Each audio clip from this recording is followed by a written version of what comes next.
Hello, this time we'll discuss about access control mechanism that we developed for bandwidth regulation and actually memory bandwidth regulation, and where we developed an algorithm called Extend MemGuard based on the MemGuard algorithm.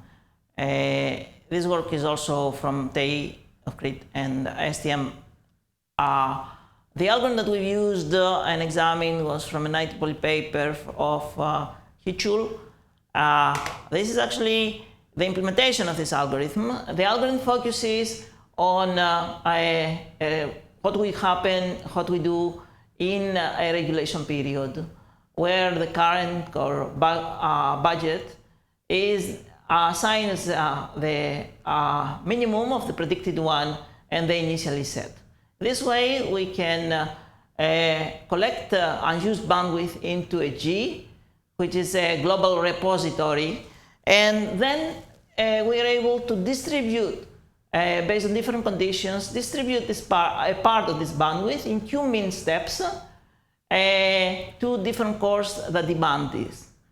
The particular cores use the originally assigned bandwidth, and if they use all of it, the G will become 0. So the algorithm is set up to do bandwidth regulation, assuming that there is a maximum R-min, which is really the guaranteed bandwidth based on the accesses to a memory, which involves the worst case access to a memory. And really, this algorithm is creating the possibility to do rate-constrained elements and provide in this way different accesses to different traffic flows and provide different bandwidths to these traffic flows, initially per core. But as we will see, there will be some extensions that refer,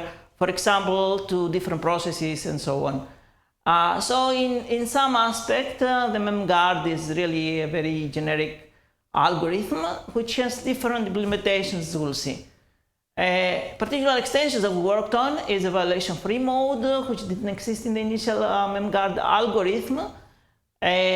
This particular part refers to preventing stealing of the RC bandwidth without removing reclaiming. In the initial algorithm, Hichul had remove reclaiming in order to do violation-free mode.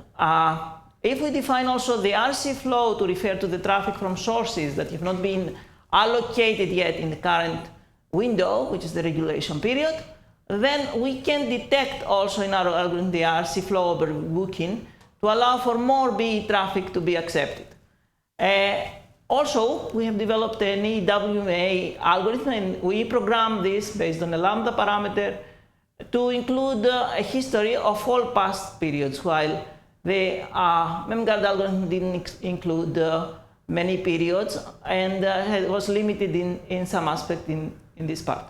The MemGuard input includes the number of cores, the q-min, which is the minimum request for more bandwidth that can be accommodated from the global repository if the repository is non-zero, the R-min, which is the guaranteed bandwidth, it's the maximum number of accesses in one period, the period duration, which is also configurable, and whether we are in violation-free mode, where we don't accept, in this case, violations, to what the bandwidth assigned to different cores is, or a non-violation-free mode, where we can do that. The lambda variable provides adaptivity of the algorithm to either be very slow or to be quick. So you can see in this particular graph how the actual traffic is and what happens when we increase lambda. The system metrics that we've used to examine the software refer to bandwidth reclaims, which we called initially interrupts. They actually provide a metric to the number of reclaims that occur during the time of simulation. The best effort is the number of times that the algorithm can use more bandwidth than they guaranteed, And the UI is the total bandwidth that has been used. So we want to maximize somehow best effort and UI, but also have a smaller number of reclaims. And the guarantee violations is a type of measurement that refers how many guarantee violations for different cores have been done. This provides a measurement of an overhead to this particular algorithm.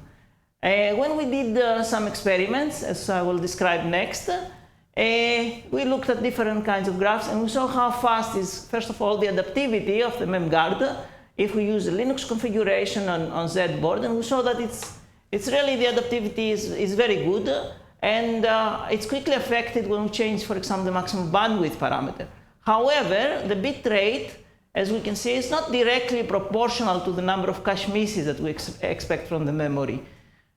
So we need to deal in some aspect with this if we want to actually provide specific memory bandwidths for different types of processes that run different types of cores, different cores. The presentation includes a little graph which shows what happens when we run two videos of the same type, but with different actual allocations of bandwidth. When we play with MemGuard, we can issue instructions to MemGuard to configure in different guaranteed throughput for the different videos that run on different cores. So we're able to speed up one of the cores or slow down it. And in this case, when we slow down, we are able to monitor also the frame rates. So this is how we generated the previous graph. The hardware MemGuard is another opportunity that we had. We could take the original algorithm of the MemGuard that we had designed, also the extended MemGuard together with the extended MemGuard, and in this particular case, we focused on the ARM v7 architecture on the Z board. We tried to implement it in hardware, and we saw that there might be excessive traffic from different misbehaving sources, and we need to be careful about that. So our solution was to assume a maximum number of outstanding accesses for all different sources. And in this case, we were able to avoid deadlock when a packet arrives and it's in the front of the list. And we're able to handle this through back pressure. The particular cost of the hardware MemGuard implementation, the Z-board FPGA, scales very well with a number of cores. And actually, there is some trade-off sometimes because there is sometimes LUTs are traded with VRAM. But really the scalability is good, and also the overall cost is good. Only 5.3% of the LUTs on the Z-board FPGA are used for 16 regulated sources. The cost compared to other elements, hardware elements like access bridge that we developed on NOC of 12 nodes built with 4x4 routers, is very, very small, as we can see in this graph. We also experimented with statistical traffic, also in cases where the traffic is uniformly random, in cases where it's VBR or it's Bursty. I will not show all the examples, but I will focus on Bursty traffic, and I will explain what happens. All the cores except one had a number of reserved bandwidth. We assumed a large number of periods and repeat the experiment using a regulation period always of 20 units. In the case of the Bursty traffic, as we will see in this graph, which shows max and min values of the different algorithms, genuine violation-free, genuine non-violation-free extended, and extended non-violation-free, we can see that always the extended algorithm, extended MemGuard algorithm, has a smaller number of bandwidth reclaims, achieves also a higher best effort traffic rate, which can reach up to 100% in some cases, okay? And also it has a comparable number of violations with the non-VF mode. We also try to experiment what happens if we use MemGuard at a memory controller within a NOC-based MPSOC. In this case, we used a HyperCube NOC because it affords us the possibility to use different paths of the memory controller to isolate the traffic to different memory controllers and to be more predictable on how the setup of the memory controllers will work. In this case, on the routers, we don't run MemGuard, but we run only at the end nodes, at the receiving side of the memory controllers.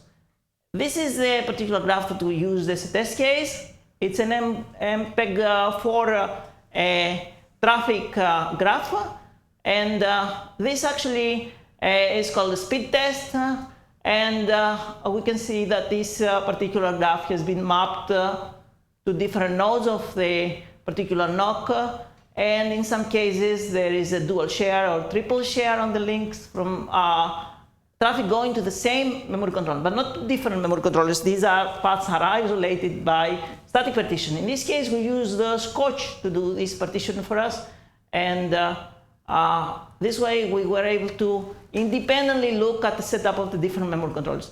Here are the three different memory controllers. We have 9 initiators, so 9 CPUs would send traffic to this particular based on the graph that we showed.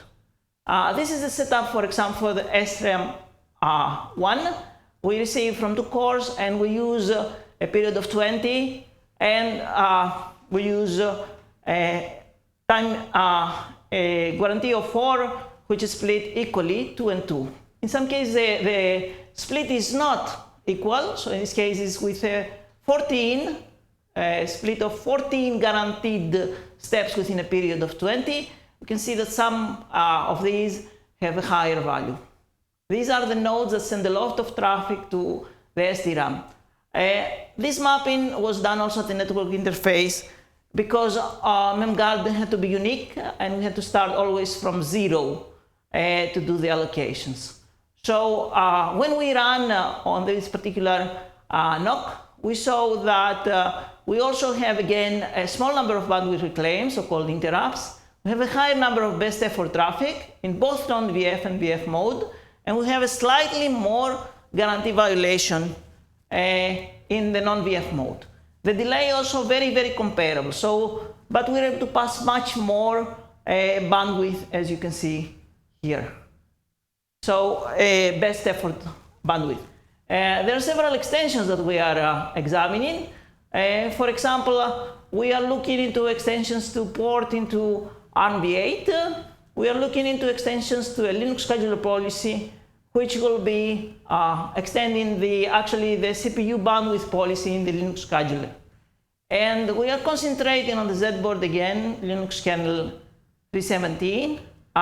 In case that we want to do IP-based video streams, we saw that there is not much traffic going to memory, so we could replace, in this case, MemGuard with a NetGuard option, where we have also the possibility to do predictions and actually part of the MemGuard algorithm to port it to create a new environment, a NetGuard environment, which can do IP-based video streaming with specific guaranteed bandwidth.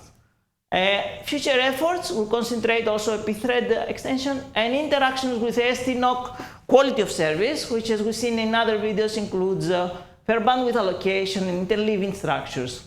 For example, in this case, we show a graph of the SDNOC FBA mechanism, and we see the FBA mechanism, how it works on different colors based on different weights on the same input traffic, and how MemGuard works.